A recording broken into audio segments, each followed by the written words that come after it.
laser ya yang di-emit atau dipancarkan yang kemudian ditangkap kembali oleh receiver, oleh pemancar. Jadi dia sebagai emitter sekaligus juga receiver gitu ya.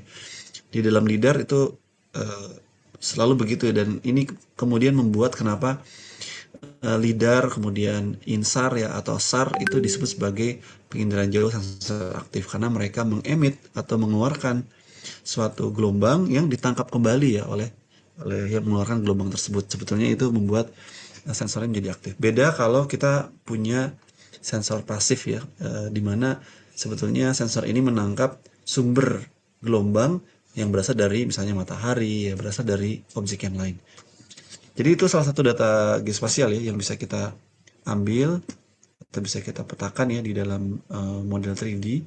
Kemudian yang kedua adalah digital elevation model. Nah ini biasanya dalam bentuk format raster. Nah ini juga yang kalau di kelas itu saya sempat menyampaikan ya waktu saya membuat model 3D pada studi dinamika bumi ya, studi geodynamics itu saya menggunakan digital elevation model sehingga kita punya model seperempat ya atau seperlima dari bumi yang membuat kita bisa melihat derajat kurvatur dan fitur-fitur dari bawah bumi yang tidak bisa kita modelkan kalau hanya dengan pendekatan analitik atau pendekatan planar gitu ya. Sorry. Nah, yang lain selain data raster yang bisa kita pakai itulah data vektor 3D. Ini merupakan representasi fitur geografis yang memiliki informasi dan atribut. Nah, kalau di kasusnya model 3D di bidang smart city misalnya, maka kita punya bangunan ya, punya interior itu bisa dalam bentuk vektor ya. Atau kita punya eh, kalau di kasus yang kemarin saya tampilkan di kelas ya, kita punya model 3D dari bumi yang sebetulnya itu adalah representasi fisis dari kecepatan seismic profile ya, yang itu sebenarnya dalam bentuk data vektor. Jadi DEM-nya datanya raster, kemudian seismic velocity profile-nya data vektor, kemudian apa? Kalau kita menggunakan morfologi di permukaan itu adalah data point cloud, sehingga kalau kita gabungkan itu menjadi menjadi data 3D yang sangat lengkap gitu ya. Oke, jadi itu tipe data yang bisa kita pakai ya. Sebenarnya ada beberapa tipe data lain yang bisa kita pakai dan format datanya itu banyak gitu ya. Contoh misalnya kalau kita bicara point cloud itu ada LAS ya.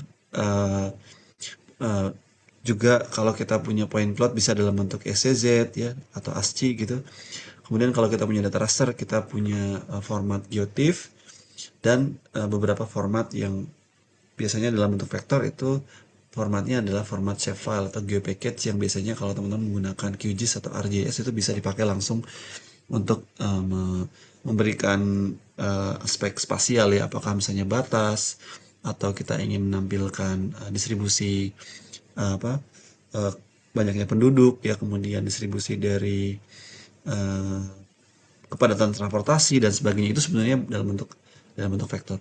Kemudian yang lain lagi yang juga dalam bentuk vektor yaitu adalah model dari objek 3D yang biasanya dibuat dalam bentuk format GeoJSON ya atau CityJSON. Nah, format ini yang kemudian kita import, yang kemudian kita masukkan ke dalam aplikasi ya, bisa menggunakan eh, computer aided design atau tadi ya SketchUp ya atau di QGIS ya, kita masukkan model-model 3D yang sudah jadi kemudian dalam dalam peta dan kita overlay dengan base map yang kita punya gitu ya.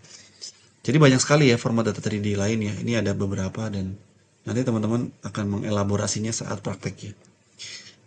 Walaupun mungkin tidak selalu bisa langsung ya. Nah, nanti data ukuran yang diberikan itu mungkin data ukuran yang sampel ya, artinya yang relatif mudah untuk kita olah.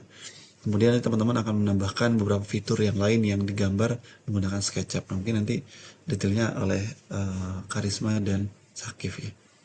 Nah, teknik model dan visualisasi data ini beragam ya, bergantung kita menggunakan instrumen apa untuk melakukan akuisisi. Misalnya kita menggunakan data LiDAR, maka di situ akan ada surface reconstruction setelah kita melakukan akuisisi berupa point cloud.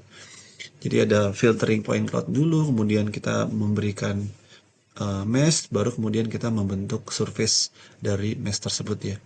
Lalu setelah itu kita bisa melakukan ekstraksi dari fitur ya. Kalau dengan foto udara itu akan beda lagi karena foto udara itu di apa dilakukan secara eh, apa secara bertahap ya bergantung pada sensor yang kita miliki. Jadi beberapa foto yang overlap gitu kemudian mencoba digabungkan otomatis ini perlu alignment istilahnya atau matching antara foto-foto yang saling overlap sehingga membentuk foto yang gabungan ya. Dan kadang kita mengambil fotonya dalam sudut pandang yang miring gitu ya. Jadi tidak tidak tegak lurus yang kemudian nanti kita akan lakukan pembentukan ortofoto dulu ya. Baru kemudian kita generate dance cloud-nya, baru kemudian kita malah memberikan tekstur ya pada pada hasil dance cloud tadi. Jadi akan sangat berbeda-beda ya. Kemudian kita eh, saat kita ingin membentuk model 3D itu bergantung pada teknik akuisisi atau pada model model akuisisi data yang kita butuh, yang kita ambil gitu. Saat kita melakukan visualisasi pun akan berbeda ya. Bagaimana kita menentukan shading, lighting ya. Kemudian kita mensimulasikan ya itu akan berbeda. Jadi ini luas sekali sebetulnya ya teknik atau bahkan kemampuan terkait dengan bagaimana kita memodelkan model 3D. Tetapi ini harapannya sebagai dasar sehingga nanti teman-teman pada saat sudah selesai mengambil mata kuliah GKV, memahami beberapa yang sudah memahami dan menguasai dasar-dasarnya, harapannya bisa mengembangkan itu dalam bentuk yang lebih luas. Mungkin pada saat nanti di praktek tema kerja ya atau di rekayasa di mata kuliah proyek rekayasa geomatik geodesi geoinformatik ya nanti di kurikulum baru itu kita menamakannya proyek rekayasa geodesi dan geoinformatika di KP ya bahkan di tugas akhir yang harapannya itu bisa menjadi salah satu kemampuan yang bisa dibawa saat dunia kerja nanti.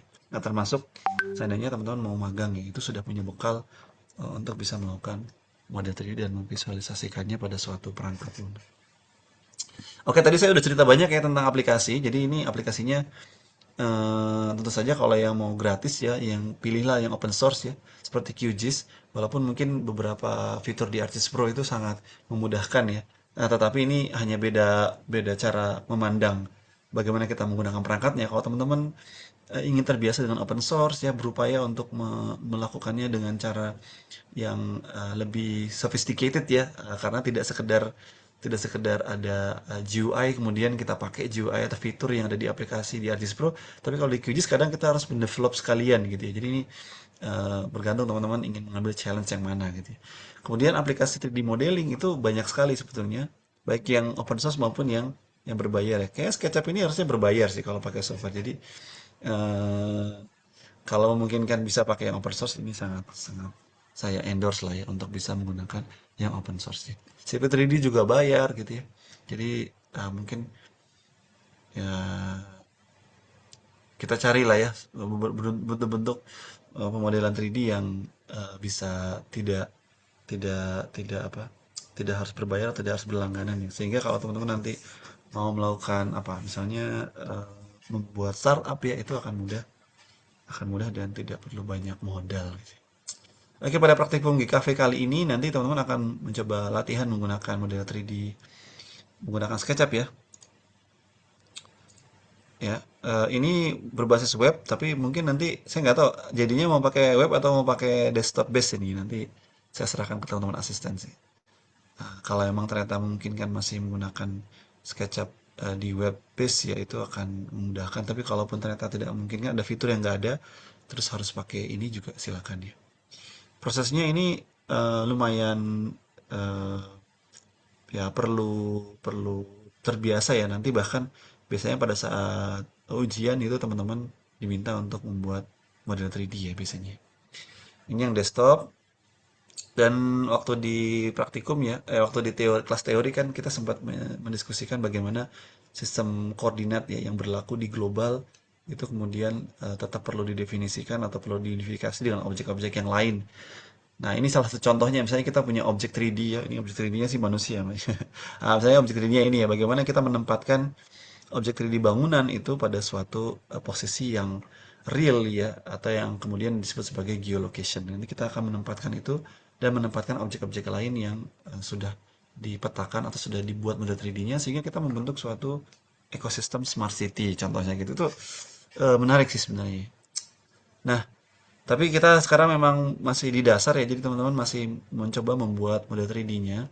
Yang ini nanti harapannya bisa dikuasai eh, dasarnya ya pada praktikum GKV. Walaupun nanti kalau ingin mengembangkan itu tentu saja teman-teman perlu exercise secara mandiri, kemudian perlu melakukan improvement-improvement ya, mengeksplor banyak kemungkinan antara interoperability dua aplikasi atau dua software dari perangkat untuk memodelkan sampai perangkat untuk menampilkan dan menggabungkannya dengan peta yang base mapnya sudah kita definisikan sebelumnya. Saya kira itu ya sebagai pengantar. Terima kasih. Kalau ada pertanyaan silakan sebelum kita mulai sesi praktikum.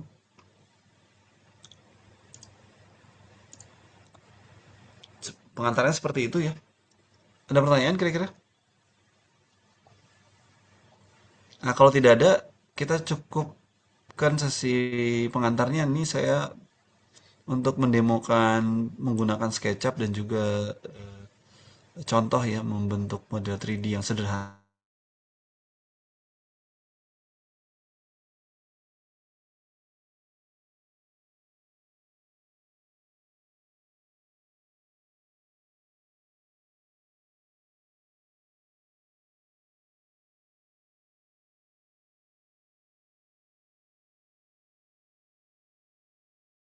Sudah ini ya, sudah diminta untuk menginstal SketchUp ya.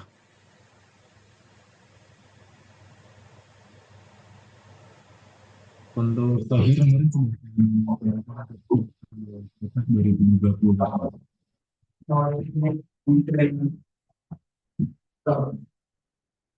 Ya,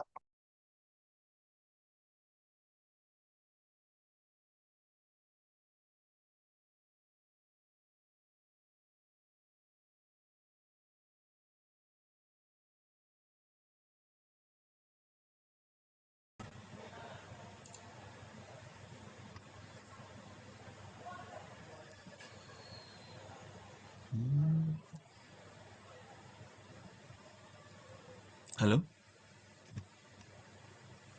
Halo Pak, Oh ya, monggo kalau mau di oh iya, baik Pak. izin share screen ya Pak. ya ya silakan silakan. Langsung aja ya. Ini saya izin pasif ya. Nanti kalau perlu sesuatu chat aja. Ya,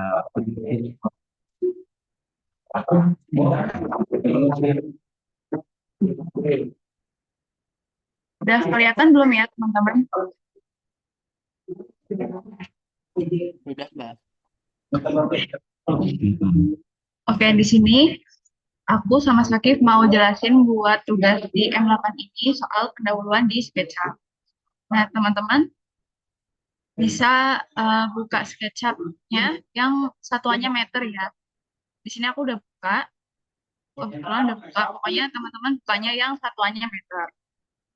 Habis itu bakal muncul kayak gini, masih kosong awalnya. Nah, di tugasnya itu kan disuruh jelasin beberapa tools ya. Nah, aku mau jelasin beberapa tools yang bakal kepake banget di SketchUp ini. Mungkin dari pertama ini ada line. Jadi teman-teman tinggal klik yang icon pensil ini, terus klik kiri. Ini sesuaiin sama misal mau X, ini yang warnanya merah, terus kalau sesuai Y warnanya hijau, kalau ke atas warnanya biru gini. Misal aku mau bikin ke sini ya, ke samping kanan. Nah, misal mau bikin 5 meter. Jadi teman-teman tinggal tulis saja 5, terus di enter gitu. Kok nggak?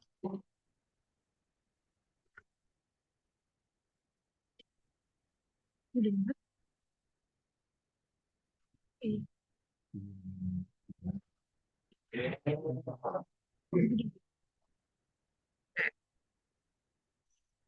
Misal ini 7 gitu ya. Aku mau bikin,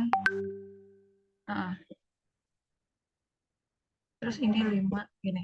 Nah, teman-teman bisa bikin bidang pakai line dengan angkanya tuh tinggal diketik aja terus enter karena di bawah sini ada panjangnya yang bisa kalian adjust aja mau berapa.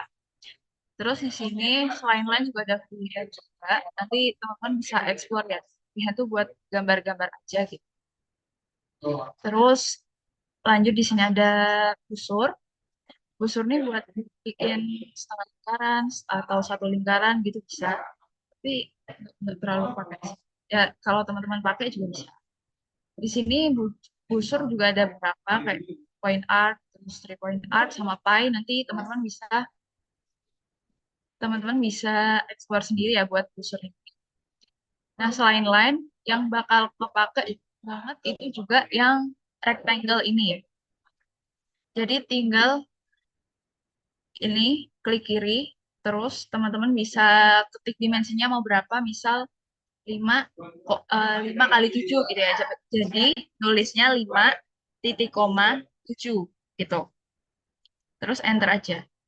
Kayak gitu ya. Jadi nggak perlu bikin line-nya satu-satu, tinggal pakai rectangle.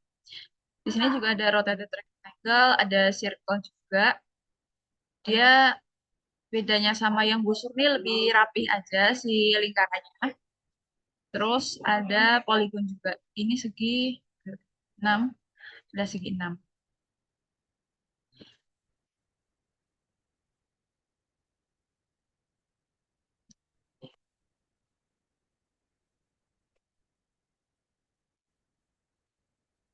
Oke, lanjut ya.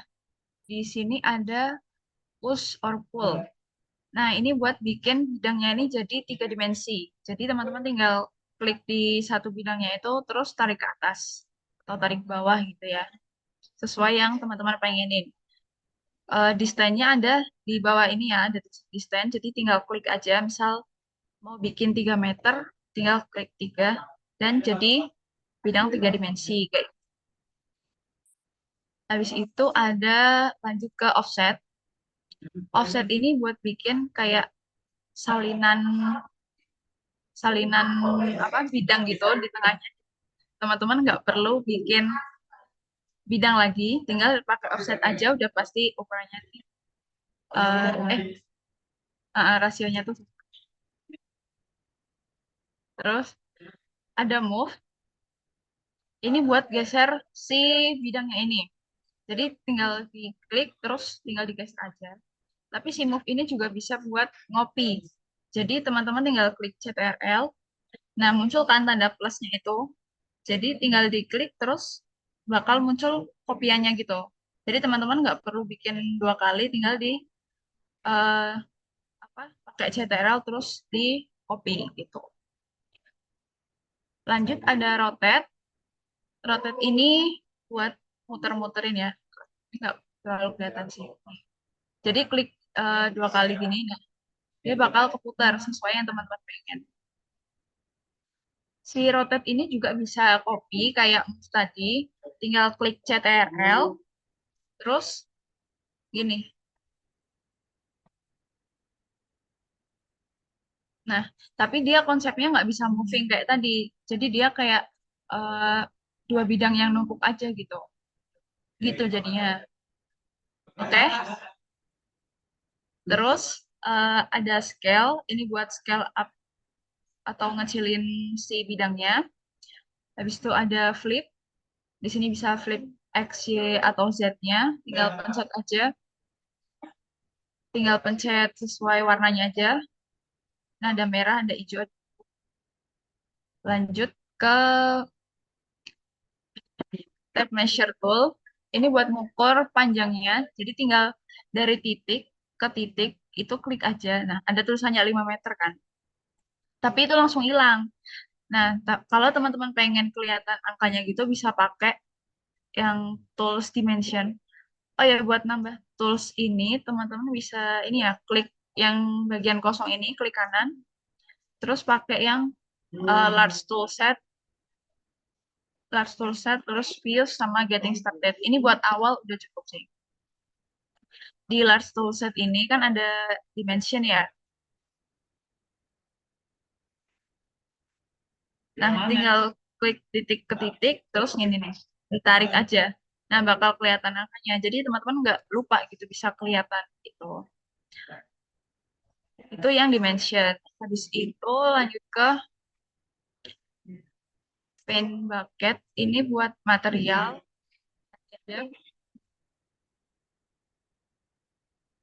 material tuh pokoknya pakai yang ini nanti eh, jelasin lebih lagi pas bikin bangunannya ya. Terus ini ada orbit buat muter-muter aja, buat muter ininya, view-nya. Ini pen tuh buat geser. Kalau zoom tuh buat zoom in, zoom out. Jadi tinggal klik sama kursor kiri, habis itu zoom in, zoom out kayak ini. Terus ini zoom extend. Jadi misal teman-teman eh, udah apa ya jauh gitu dari objek kalian, tinggal klik zoom extend. Nah nanti muncul objek-objek yang udah kalian bangun. Terus di sini ada warehouse kayak gini. eh, Mungkin nanti dieksplor sendiri bisa ya. Nah, terus di tugasnya itu kan ada disuruh tampak depan, belakang, atas, bawah, eh, dan isometrik ya. Nah, itu bisa pakai tools yang views ini. Ini ada isometrik, ada top, ada ini segala macam. Nanti teman-teman SS satu-satu per views-nya. Sesuai yang diminta di lapraknya ya.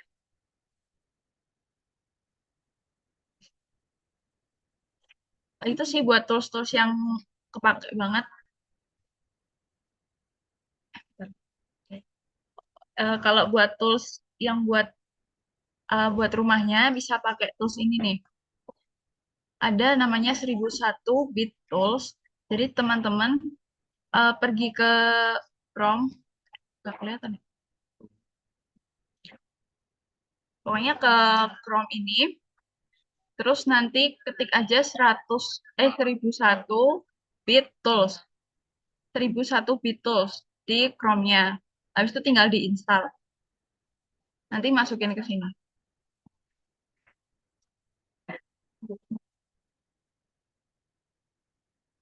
Teman-teman udah paham belum?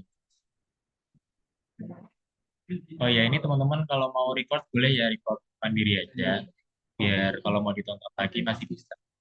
Nah, tadi kan udah dijelasin sama Risma yang tools-tools dasarnya kayak dari line dan sebagainya sampai ke kanan itu. Bahkan tadi sampai yang plugin 1001 tools. Nah, itu fungsinya buat apa? Tadi bisa buat atap, terus kayak frame pintu dan segala macamnya. Nah, di sini aku cuma nambahin dikit aja kayak misal kalian ada objek yang pengen dihapus. Misal kalian nggak sengaja nih gambar segitiga di bidang yang udah kalian bikin, kalian nggak pengen ada bidang segitiga di sana. Kalian hapus saja pakai eraser. Ini tinggal kalian klik kiri, terus arahin ke garis yang mau kalian hapus sampai warna biru terus dilepas. Nah, atau diklik aja juga bisa. Nah, terus tadi ini mungkin aku kasih contoh yang kayak apa fitur flip ya. Nah, nah ini kan ada pilihan semuanya. Sorry.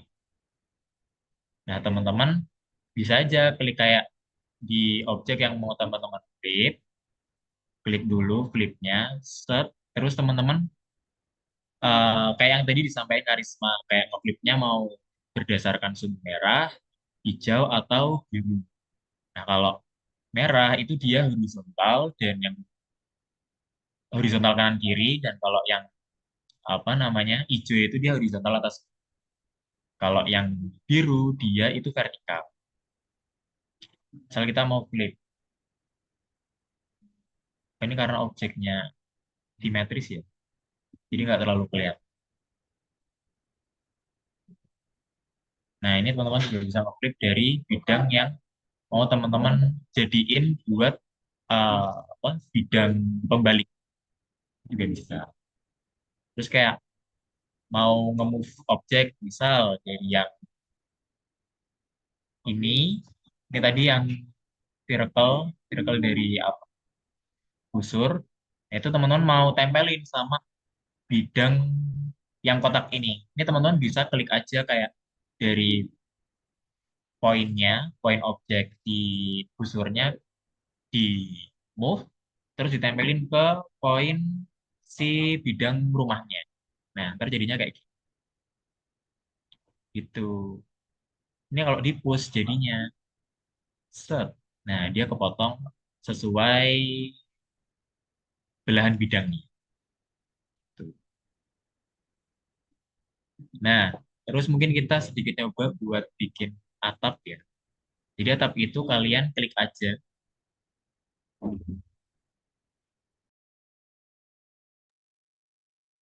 Oh, ini dulu. Tadi kan kalian udah download yang extension dari Chrome kan?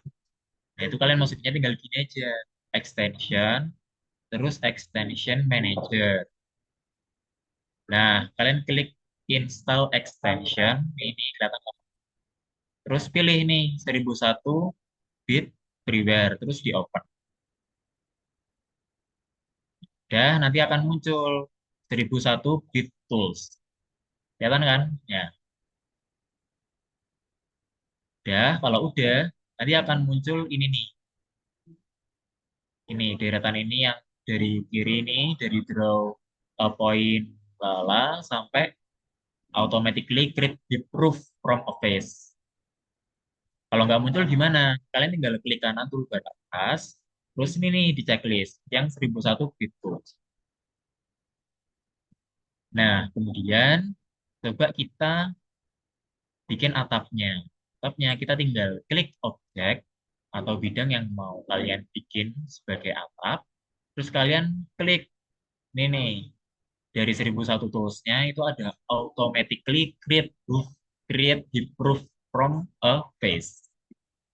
Klik, nah terus kalian tulis aja roof pitch itu dia kayak sudut kemiringannya berapa derajat buat ke miring atasnya. Terus roof overhang itu dia kayak ke area tepinya berapa meter dari si objeknya. Jadi kayak ini kan objeknya kotak nih. Jadi dia akan 1 meter keluar dari bidang yang mau dibikin sebagai apa. Sudah, create di proof. Jebret. Dan nanti akan muncul atap secara otomatis. Nah, benar nggak sisinya 1 meter? Kita cek dari dimension. Dimension. Set. Kok nggak mau? Nah, ini kan pas nih 1 meter. Jadi overhang itu dari si batas batas bidang ke area atap keluar.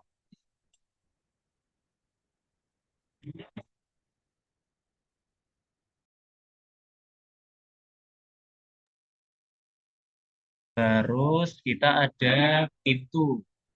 Nah, ini ada pintu sama jendela. Nanti teman-teman silakan explore. Mungkin aku kasih contoh juga sama Kak Cisna yang kayak bikin apa, bikin pintunya gimana. Kita klik dulu objek yang mau kita bikin pintu.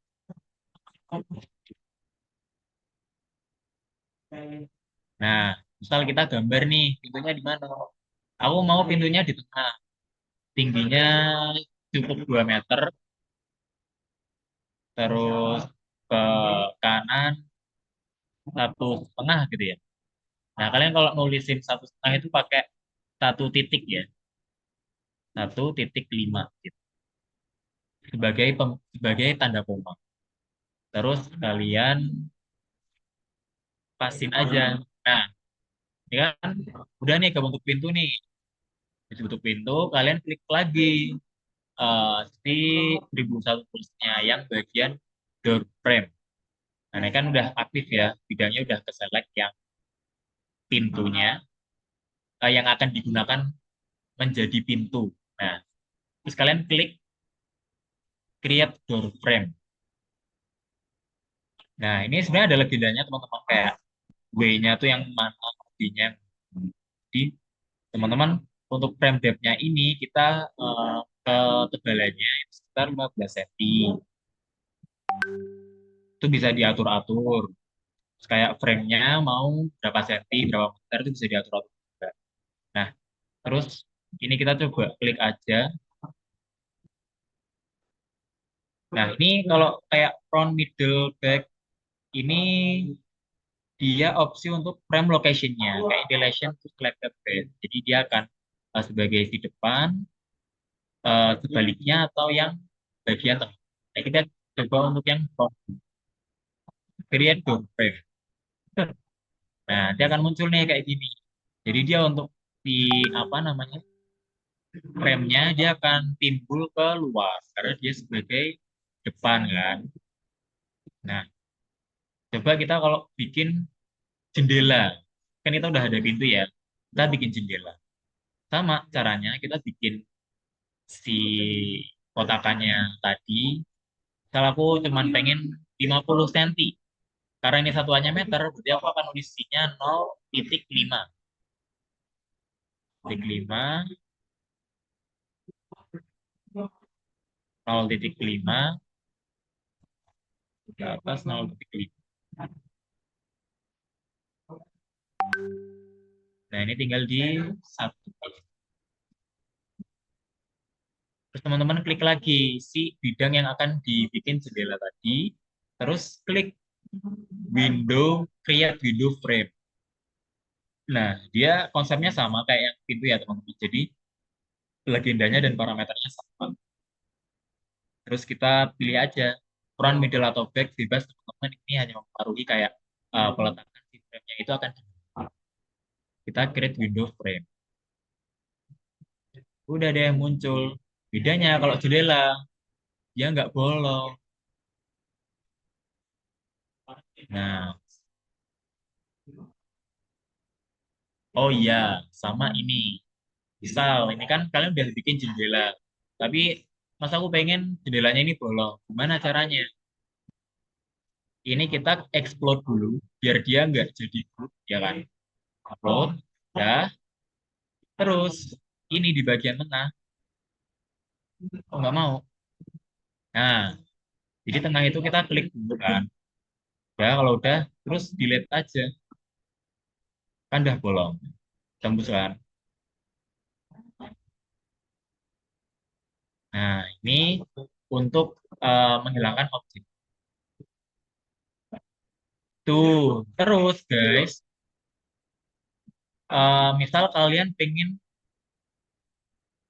di jendela ini nggak bolong, tapi pengen kelihatan bolong, kayak ada kaca-kacanya. Nah, ini kita pakai fitur Paint Bucket. Nah, Paint Bucket ini fungsinya untuk mewarnai, kan? Kalian mewarnai bidang rumah, dinding, pintu, terus eh, jendela, itu juga bisa. Nah, ini pilihannya kategorinya banyak. Ada glass mirror, colors, carpet, aspal, batu, dan sebagainya. Nah, kalian explore-explore aja. Kalau untuk yang kaca, cermin gitu ya, biasanya orang-orang pakainya ini yang glass and mirror. Ya, kalian pilih aja, klik, sekalian warnai. Udah. Nah, ini agak tembus guys kalau kalian zoom lebih dekat nih. Itu dalamnya kelihatan kan. Coba kita pakai yang warna lain. Ini apa nih? Mirror 2 misalnya. Klik, nggak tembus. Kita coba lagi yang lain. Set. Oh, ini nggak tembus juga. Nanti dicoba-coba aja. Karena yang tembus itu setahu nah itu ini tembus nih. Nah, kayak mirror and glass-nya dicoba. Kalian mau warnain dinding, bebas pakai color boleh, pakai yang apapun boleh. Tinggal disesuaikan sama referensi kalian. Kalau aku di sini mau warnain pink. Nah, dia akan berubah jadi warna pink sedikit.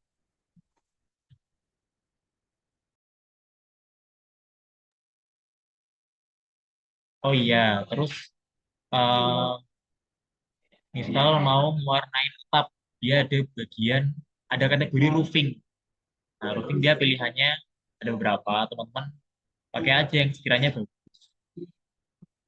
Nah, dia akan otomatis langsung mewarnain seluruh atap. Nah, ini kenapa kalau dilihat dari kiri terus kanan kok beda-beda? Ini adalah efek dari shading-nya si SketchUp. Itu warnanya tetap akan sesuai dengan warna real yang ada di pilihan kategorinya. Jadi sesuai yang ada di pilihan colors. Nah, terus misal kalian pengen, mas aku pengen bikin pintu yang bagus. Oh boleh, silakan dibikin aja. Atau kalian kalau uh, mau download aset, download objek, itu juga bisa pakai yang namanya 3D warehouse. Di mana teman-teman bisa klik extension. Oh download ya.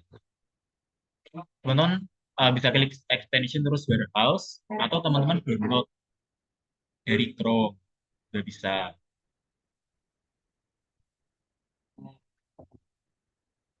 Ini nih. Nah, misal di sini ada teman-teman boleh cari aja. Kelihatan nggak? Nggak kelihatan ya? Oh shit.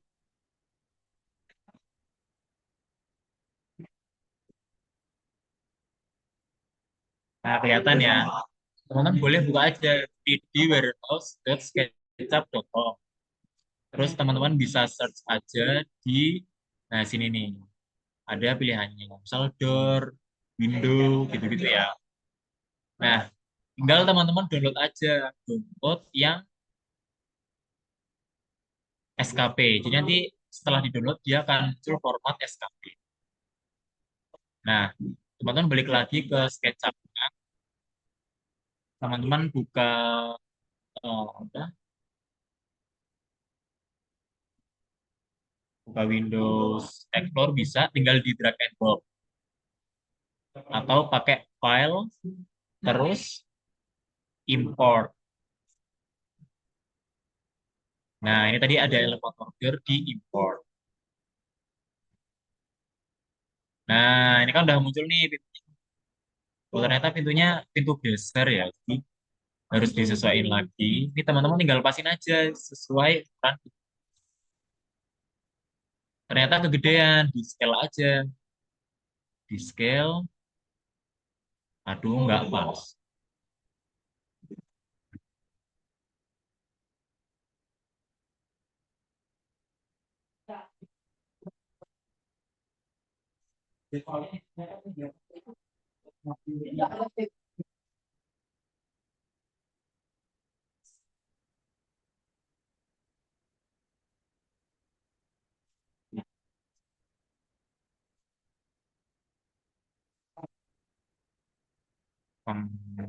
Oh.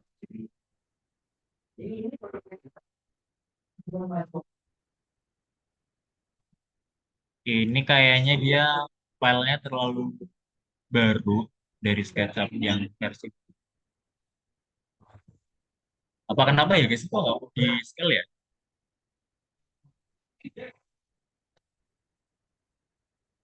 Tadi ada kunci. Ya kita hapus dulu deh ini coba.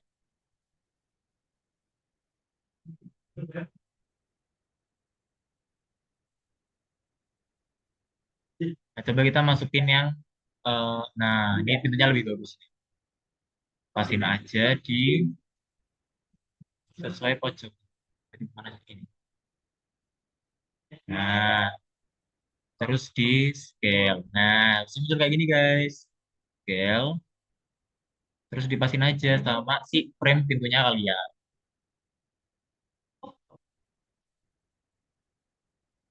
Udah, jadilah rumah dengan pintu dan jendela. Nah, ini kalian bisa coba-coba pakai rumah kalian, mau kalian, bikin aja rumah kalian terus kanan kiri. Bas. Sampai sini ada yang mau ditanyain teman-teman?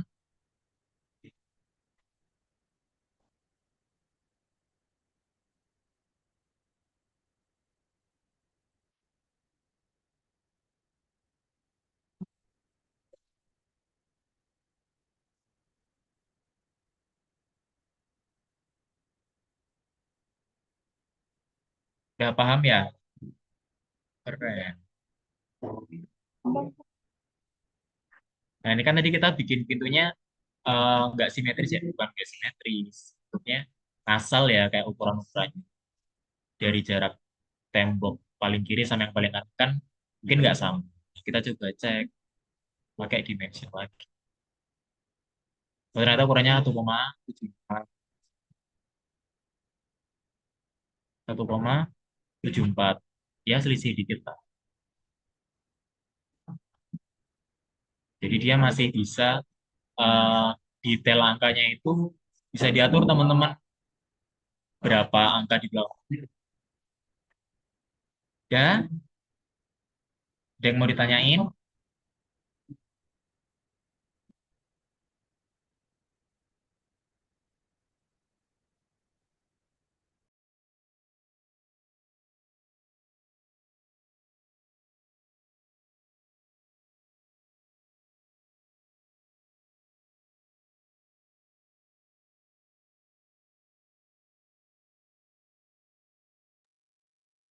Nah, guys, sama aku sedikit nambahin.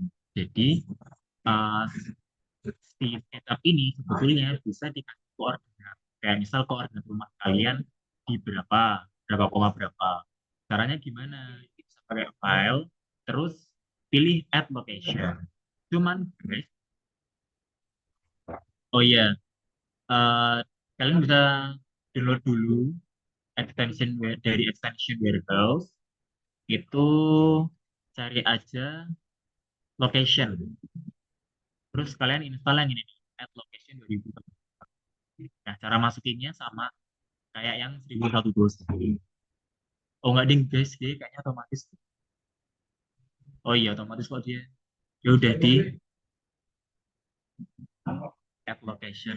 Yang penting akunnya sama. Nah, add location ini dia bisa ngasih koordinat sesuai kayak apa namanya referensi bangunan kan. Dia kayak nah, misal di sini aku ini kok udah muncul. Misal di sini aku pengen nambahin di daerah mana?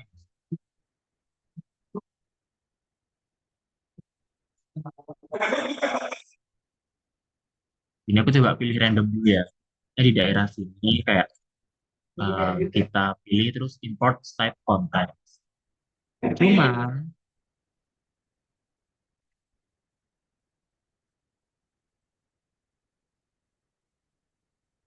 em, ini kok yang ke import dong?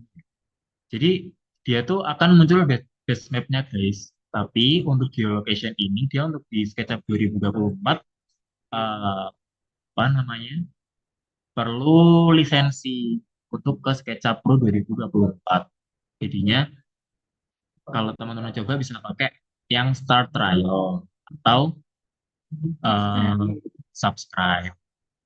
Nah, ini kan tadi karena kita klik ini checklist bagian 3D buildings, itu jadi yang ke import adalah 3D buildingsnya. Nah, ini kita unchecklist. Terus kita pilih yang map texture, biar munculnya import site contact.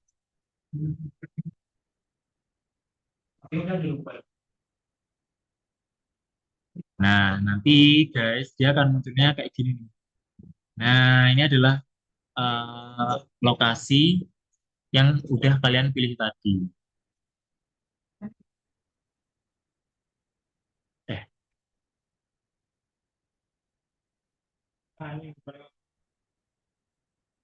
nah ini adalah eh, lokasi referensi bangunan yang kalian pilih. Di sini aku tadi milihnya kan random ya. Terus kayak besaran kotaknya juga random. Jadi yang dapat cuma segini. Nah, sebenarnya kalian bisa bikin kayak di referensi ini, terus kalian pakai lines. Oh, mulainya dari sini nih. Kira-kira berhentinya di sini. Misal di pojokan rumah. Terus ke sini. Nah, kalian bisa guys kayak sesuaiin dari interpretasi kalian berdasarkan citra dari basemap yang ditampilkan di sini. Terus kalian bisa push output. Tuh,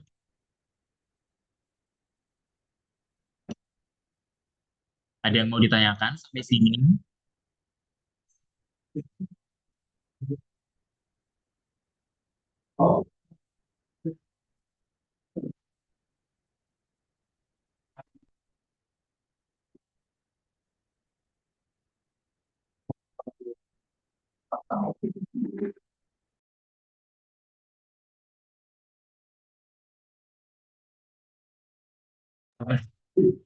Pada bisa muncul geolokasinya nggak ya, base mapnya?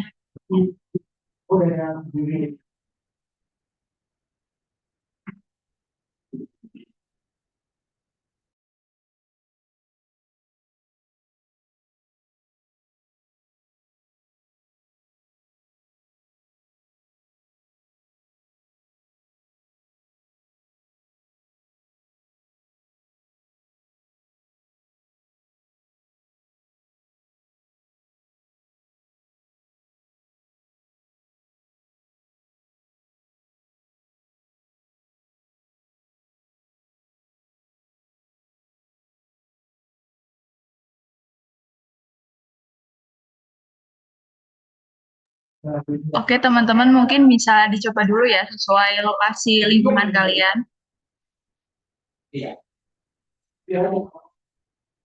Ya sesuai rumah masing-masing sama mungkin bisa rumah tetangganya satu atau dua gitu ditambah, Pak.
Halo, Karisma sama Sakif, ini sudah tadi ya? Sudah, Pak. Oh ya, sebentar. Ini saya lagi buka eloknya nih. Hmm, semoga bisa ya. Praktikum GKV grafika. Oke, ini grafika komputer minggu ke-8 ya.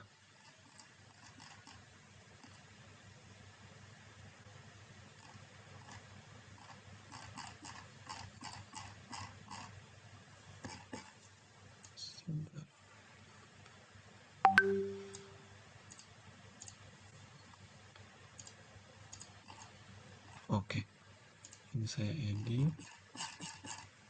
48.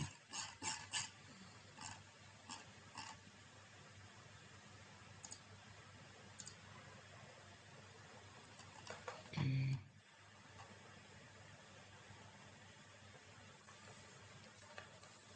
Oke, ini kalau wadah untuk buat pengumpulannya sudah ya?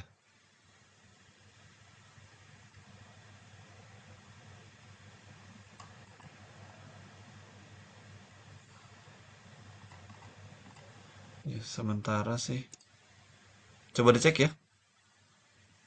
Sudah kita buka. Ini cuma ini wadah yang untuk mengumpulkan laporannya di ada beberapa nih nanti.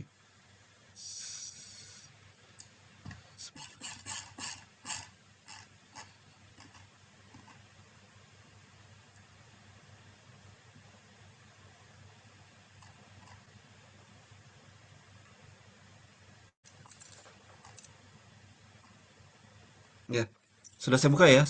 Semoga bisa mengakses M8 ini dialognya. Ada yang bisa?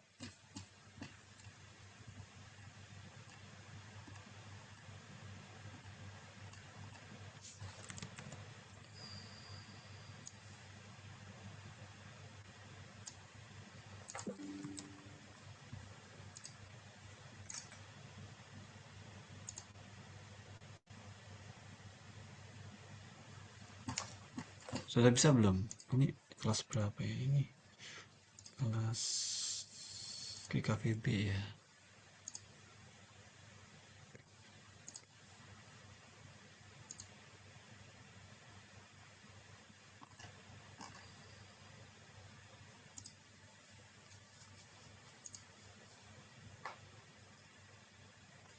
Hmm.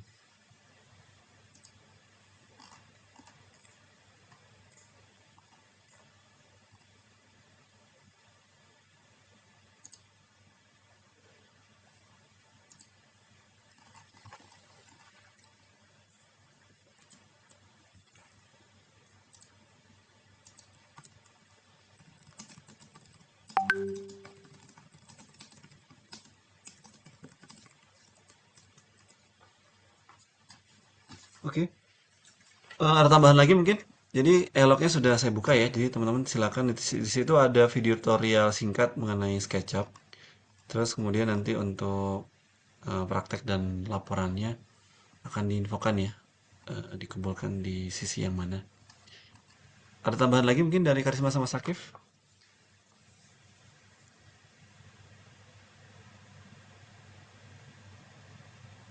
Ada? Kalau tidak ada kita cukupkan ya. Kita cukupkan, terima kasih nih atas pertemuan hari ini. Eh, Semoga kita bisa berlatih ya dengan bekal yang tadi sudah didemukan oleh teman-teman asisten. Terima kasih untuk kehadirannya. Untuk minggu depan kita sudah kembali ke laboratorium ya, jadi ke lab geokomputasi, sehingga kita bisa meninjau langsung apa-apa yang teman-teman lakukan ya. Terima kasih, selamat sore. Assalamualaikum warahmatullahi wabarakatuh. Terima kasih, Pak.